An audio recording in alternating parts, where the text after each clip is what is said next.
أعوذ بالله من الشيطان الرجيم. بسم الله الرحمن الرحيم.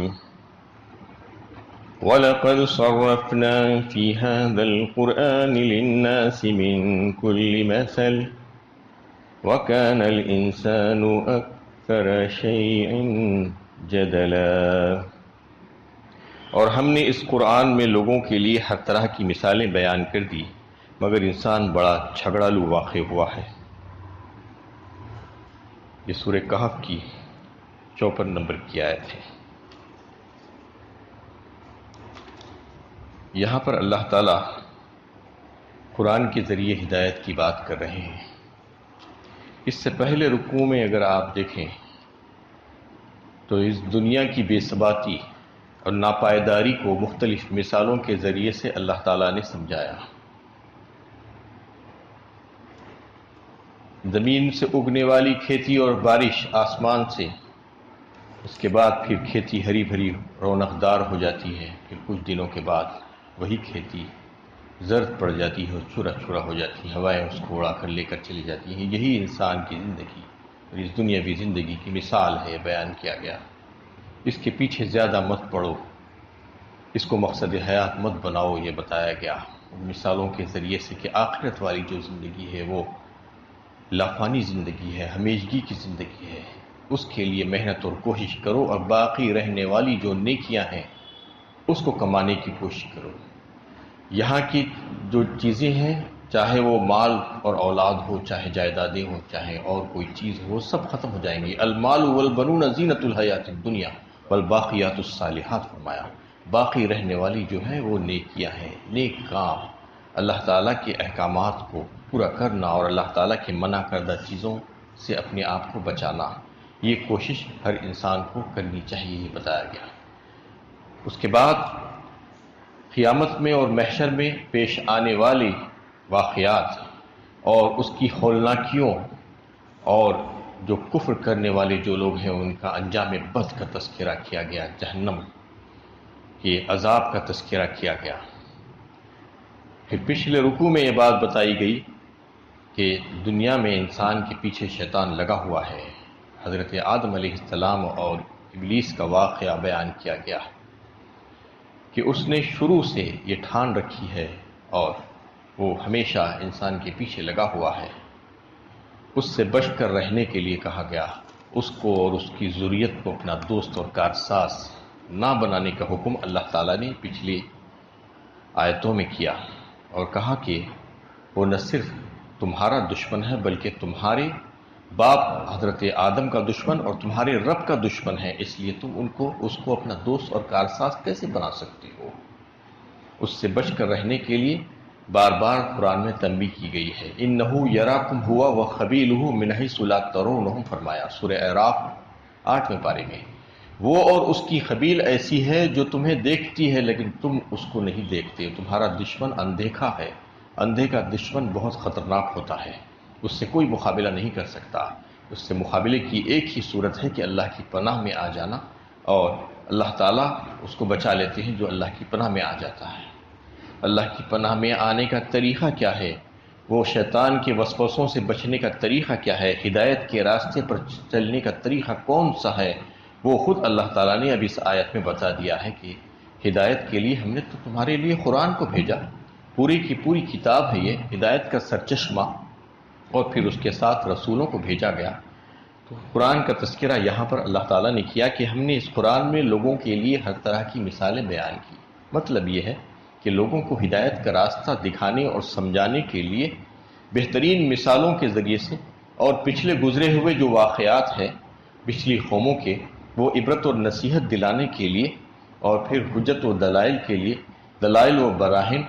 اور کئی ایک چیزیں اللہ تعالیٰ نے تذکیر و نصیحت کے طور پر اس قرآن میں بیان کی ہے تاکہ لوگوں کو عقل آئے اور ہدایت کا راستہ ان کو نظر آ جائے. اس سے پہلے سورہ بنی اسرائیل میں بھی ایسی ہی آیتیں گزری ہیں کہ وہاں پر بھی یہی فرمایا گیا کہ وَلَقَدْ صَرَّفْنَا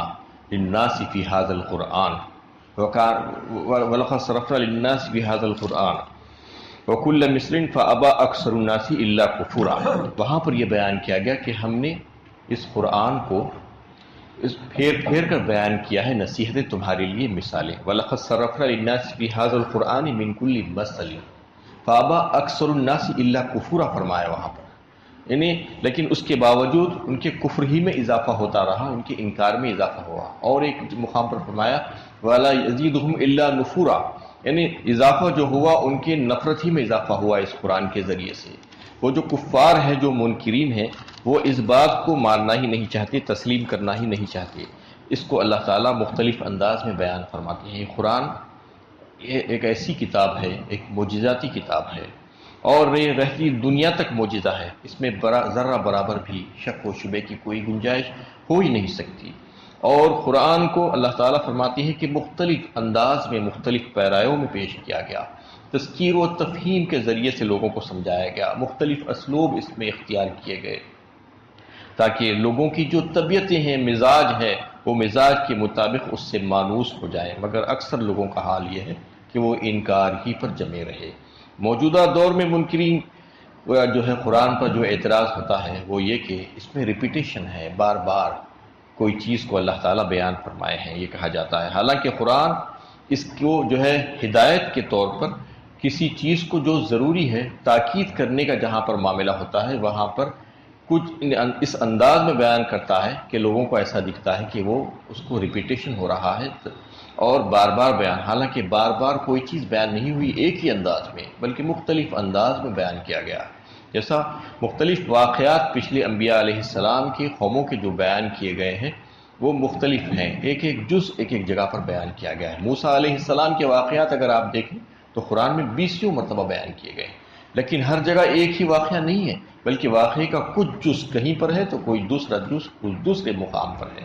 تو اللہ تعالیٰ ایسا انداز اختیار کیے ہیں اس میں کہ لوگوں کو بات ذہن نشین ہو جائے، کیونکہ جو بات ضروری ہوتی ہے اس کو تاکید کے ساتھ کہا جاتا ہے، ایک بار نہیں، 2 بار، 3 بار کہا جاتا ہے، 10 بار کہا جاتا ہے، جس کو سمجھانا مقصود ہو، جس سے فائدہ ہو سکتا ہو۔ تو اصل میں لوگ قرآن کو عام کتابوں پر قیاس کرتے ہیں، جیسا کہ کوئی کسی علمی مقصد حاصل کرنے کے لیے کوئی سائنس کی کتاب یا قانون کی کتاب، ایسا نہیں ہے۔ اس میں ہر چیز ہے، انسان کی رہبری و رہنمائی کے لیے اللہ تعالیٰ نے اس کتاب میں سب چیزوں کو پیش کر دیا ہے۔ جتنی چیزیں اس کے لیے ضروری تھی انسانی زندگی کے لیے، شروع سے آخر تک، وہ سب کے سب اس میں موجود ہے، اور قیامت تک آنے والے انسانوں کے لیے وہ ساری باتیں اور ساری رہنمائی اس میں موجود ہے۔ کوئی یہ نہیں کہہ سکتا کہ یہ کتاب پرانی ہو چکی ہے، جیسا کہ دیگر کتابیں آپ دیکھتے ہیں کہ چند سال کے بعد پرانی ہو جاتی ہے، آؤٹ ڈیٹڈ ہو جاتی ہے، اس کو پھر سے نیا ایڈیشن لانا پڑتا ہے، اس میں کچھ بہت نئی نئی چیزیں ایڈ کرنی پڑتی ہے۔ لیکن یہ اللہ کا کلام ہے، یہ بالکل فریش اور تازہ ہے، اور یہ اپڈیٹڈ ہے، آؤٹ ڈیٹڈ نہیں ہو سکتا، یہ قیامت تک جو ہے آؤٹ ڈیٹڈ نہیں ہو سکتا۔ اس میں جو بھی باتیں بتائی گئی ہیں وہ رہتی دنیا تک کے لوگوں کے لیے اس کی رہنمائی کرتی ہیں۔ تو یہ کوئی ایسی کتاب نہیں ہے کہ جس سے معلومات میں اضافہ ہو، یہ تو وہ کتاب ہے جو انسان کی رہنمائی کرتی ہے، اس کو زندگی گزارنے کا سلیقہ سکھاتی ہے، اور آخرت کی کامیابی کے گر اس میں جو ہے موجود ہے۔ قرآن کا موضوع ہدایت الہی ہے، اور اس کے نزول کا مقصد لوگوں کی زندگیوں کو بدلنا ہے، اور ان کی صحیح فکری اور عملی تربیت کرنا ہے۔ رہنمائی و تربیت کے لیے ضروری ہے کہ ہر موڑ پر نشان راہ واضح کیا جائے اور موقع کی مناسبت سے سبق کو دہرایا جائے، یہ طریقہ اس میں اختیار کیا گیا ہے۔ حالانکہ اس میں کوئی ریپیٹیشن نہیں ہے، لوگ اس پر اعتراضات کرتے رہتے ہیں۔ اعتراض کرنے والے جو اس کو سمجھنا نہیں چاہتے وہ ایسی ہی باتیں کرتے ہیں۔ تو اللہ تعالیٰ یہاں پر فرما رہے ہیں اس کتاب کو ہم نے بھیجا ہی اس لیے ہے کہ تم اس کو پڑھو، سمجھو، غور و فکر کرو، اور پھر اس کی ہدایات پر عمل کر کے راہ یاب ہو جاؤ۔ کیونکہ اس سے پہلے جو آیتوں میں جو مضمون آیا اس میں یہی بات تھی کہ شیطان تم کو گمراہ کرنے کے لیے تمہارے پیچھے پڑا ہوا ہے۔ اس کی گمراہی سے بچنے کے لیے اللہ کی پناہ میں آنے کا جو طریقہ بیان کیا گیا ہے، صرف یہ نہیں کہ میں اللہ کی پناہ میں آ گیا، اس کے لیے عملی طور پر بھی ہم کو کچھ کرنا ہوگا۔ عملی طور پر کرنے کا طریقہ یہی ہے کہ اس قرآن کے ذریعے سے ہم ہدایت کے راستے کو اپنائیں۔ اللہ تعالیٰ فرما رہے ہیں کہ ہم نے تو ہر طرح سے مثالیں دے کر، دلائل دے کر، اور اس میں واقعات کو پیش کر کے تم کو سمجھانے کی کوشش کی ہے، لیکن تمہیں کہ جو ہے جھگڑا ہی کرتے رہتے ہو۔ وَقَالَ الْإِنسَانُ أَكْثَرَ شَيْءٍ جَدَلًا، فرمایا اللہ تعالیٰ نے۔ انسان مسلسل اس کے بارے میں جھگڑتے رہتا ہے، یہ انسان کی کمزوری ہے، بحث و تکرار کرتا ہے، بات کو ماننا نہیں چاہتا، ضد اور ہٹ دھرمی میں رہتا ہے،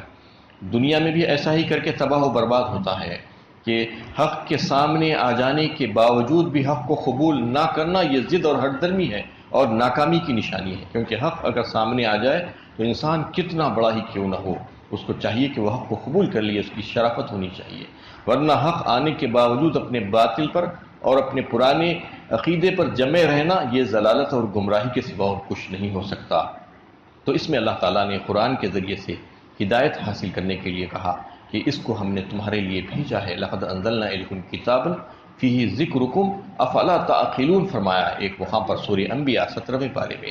یقیناً ہم نے اس کو جو ہے نازل کیا ہے تمہارے ہی لیے، اس میں تمہاری ہی باتیں ہیں، تمہاری ہی چرچا ہے، تمہارے تعلق سے ہی ہدایتیں اس میں موجود ہیں، کیا تم کو عقل نہیں ہے کہ تم اس میں غور و فکر کرو؟ افلا یتدبرون القرآن ام علی قلوب اقفالها، کیا ان کے دلوں پر قفل پڑ گئے ہیں کہ وہ اس پہ غور و فکر نہیں کرتے، تدبر اور تفکر نہیں کرتے؟ بار بار جھنجھوڑا گیا ہے کہ اس قرآن میں سے جو ہے ہدایت حاصل کرو، اس قرآن کو پڑھو، جو اس قرآن سے جڑ جائے گا اس سے اپنا رشتہ مضبوط کر لے گا تو پھر وہ کامیاب ہو جائے گا، اس کو ہدایت کا راستہ مل جائے گا۔ لیکن انسان بڑا ہی جھگڑالو ہے، یہ بات بتائی گئی، یہاں پر بھی جھگڑتا ہے،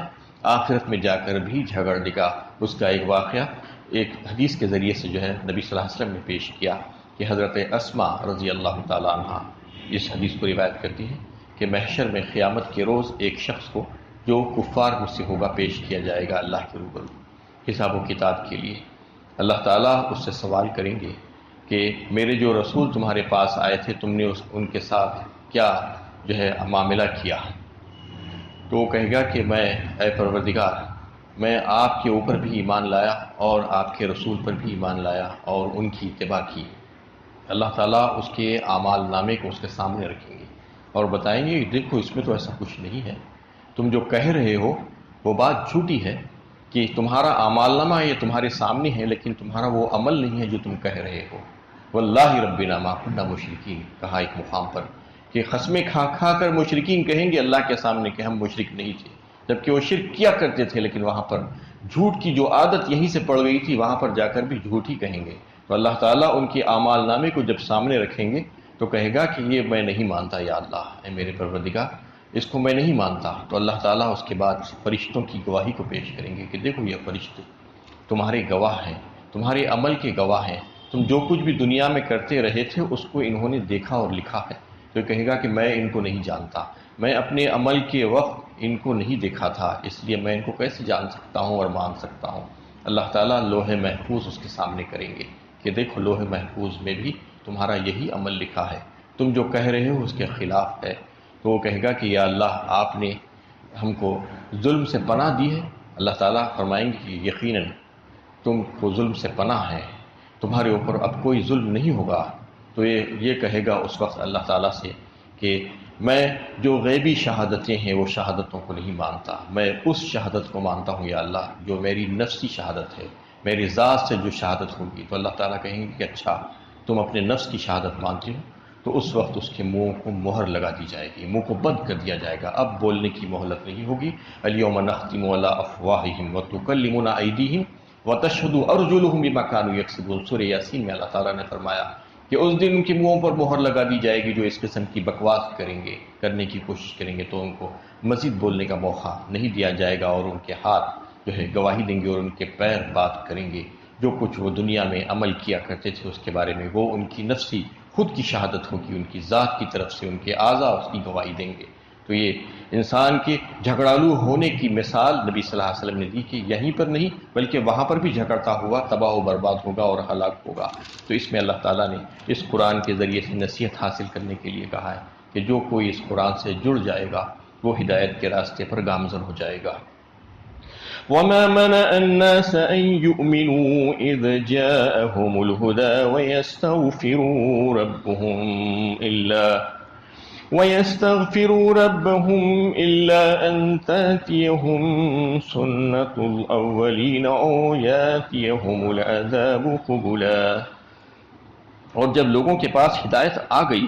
تو اس پر ایمان لانے اور اپنے رب سے معافی چاہنے میں کوئی چیز مانع نہیں ہوئی سوائے اس کے کہ گزری ہوئی قوموں کے ساتھ جو معاملہ پیش آیا تھا وہ ان کے ساتھ بھی پیش آ جائے، یہ عذاب ان کے سامنے نمودار ہو جائے۔ اب اللہ تعالیٰ فرما رہے ہیں کہ ہم نے ہدایت کے سارے راستے انسان کے سامنے کھول کر رکھ دیے ہیں، اس کو ایسے ہی نہیں چھوڑا کہ گمراہ ہو جاؤ، بلکہ اس کی ہدایت کے لیے کتنے طریقے اللہ تعالیٰ نے اختیار کیے ہیں شروع سے آخر تک۔ اس میں جو ہے سب سے بڑا ہدایت کا راستہ یہی قرآن ہے، اور انبیاء علیہ السلام کو بھیجا جانا ہے کہ وہ قرآن کے ذریعے سے، آسمانی کتابوں کے ذریعے سے آ کر لوگوں کو ہدایت کا راستہ دکھلائے۔ اس کے باوجود بھی اتنا واضح اور صراحت کے ساتھ جو ہدایت کا راستہ سامنے موجود ہے، پھر بھی جو لوگ ہدایت پر نہیں آ رہے ہیں، اللہ تعالیٰ ان سے پوچھ رہے ہیں کہ آخر کیا وجہ ہے کہ وہ ہدایت کو نہیں اپناتے۔ یہ صرف ضد اور ہٹ دھرمی ہے، اور یہ اس انتظار میں ہے کہ پچھلی قوموں پر جیسے عذاب آیا تھا ان کی تکذیب کی وجہ سے، ویسے ہی ان کے اوپر بھی عذاب آ جائے تو وہ ہدایت کو حاصل کریں گے، لیکن اس وقت ان کا ایمان لانا بے سود ہوگا، یہ بتا دیا گیا۔ یعنی واضح ہدایت آ جانے کے بعد بھی کوئی وجہ نہیں کہ اس پر ایمان نہ لائے، اور جس شرک میں مبتلا رہے ہیں سے وہ اللہ کے حضور معافی نہ مانگے۔ اگر وہ اس کے باوجود ایمان نہیں لاتے تو اس کا مطلب یہی ہے کہ انہیں بھی ہلاکت کا وہی معاملہ پیش آ جائے جو سابقہ امتوں کو پیش آیا تھا، یا پھر وہ اس بات کے منتظر ہیں کہ عذاب کو ہم اپنے سامنے سے دیکھ لیں گے تو ایمان لائیں گے۔ اس وقت عذاب کو دیکھ لینے کے بعد ایمان لانا یا توبہ کرنا نافع نہیں ہوگا، یہ بتا دیا گیا ہے۔ ان اللہ یقبل التوبۃ العبد ما لم یغرغر، ایک حدیث میں اللہ کے نبی صلی اللہ علیہ وسلم نے فرمایا، اللہ تعالیٰ بے شک اپنے بندے کی توبہ اس وقت تک قبول فرماتے ہیں جب تک کہ اس کے غرغرے موت نہ لگ جائے۔ غرغرے موت، موت کے آثار کو کہا جاتا ہے، سکرات جسے کہا جاتا ہے، یعنی اس وقت جب موت سے قریب ہو جاتا ہے انسان اور فرشتے سامنے دکھائی دینے لگتے ہیں، مغائبات سے پردے ہٹا دیے جاتے ہیں، جنت اور دوزخ کا نظارہ کیا جاتا ہے، کرایا جاتا ہے، تو اس وقت جو ایمان لائے وہ ایمان قابل قبول نہیں ہے۔ ایمان بالغیب کا مطالبہ ہے، بغیر دیکھے کہ ایمان لانے کا مطالبہ کیا گیا ہے۔ جو نبی صلی اللہ علیہ وسلم نے بات کہی، آپ کو سچا مان کر اس پر عمل کرنے کے لیے کہا گیا ہے زندگی میں، لیکن موت کا جب حال شروع ہو جائے، جو اب غرغرے موت لگ جائے، تو پھر اس کے بعد تو سب ایمان لاتے ہیں۔ فرعون بھی ایمان لایا تھا، اور ہر کافر ایمان لاتا ہے، ہر مجرم ایمان لاتا ہے۔ دنیا میں بھی ہر مجرم جب پکڑا جاتا ہے تو کہتا ہے کہ آئندہ سے نہیں کروں گا، یہ تو طرز عمل ہے ہر مجرم کا۔ تو اللہ تعالیٰ فرما رہے ہیں کہ ایمان لانے کا وقت تمہارا موت کے حالات اور آثار شروع ہونے سے پہلے کا ہے، اس آ جانے کے بعد حجت قائم ہو جائے گی، اس کے بعد پھر تمہارا ایمان لانا بے سود ہو جائے گا۔ وَلَيْسَتِ التَّوْبَةُ لِلَّذِينَ يَعْمَلُونَ السَّيِّئَاتِ حَتَّى إِذَا حَضَرَ أَحَدَهُمُ الْمَوْتُ قَالَ إِنِّي تُبْتُ الْآنَ وَلَا الَّذِينَ يَمُوتُونَ وَهُمْ كُفَّارٌ أُولَٰئِكَ أَعْتَدْنَا لَهُمْ عَذَابًا أَلِيمًا، سورہ نساء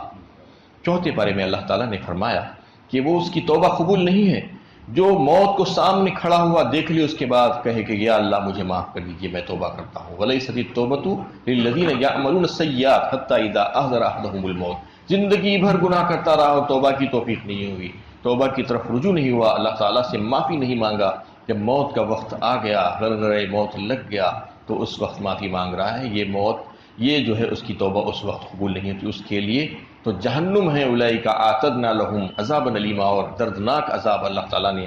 ایسے لوگوں کے لیے تیار کرا ہے،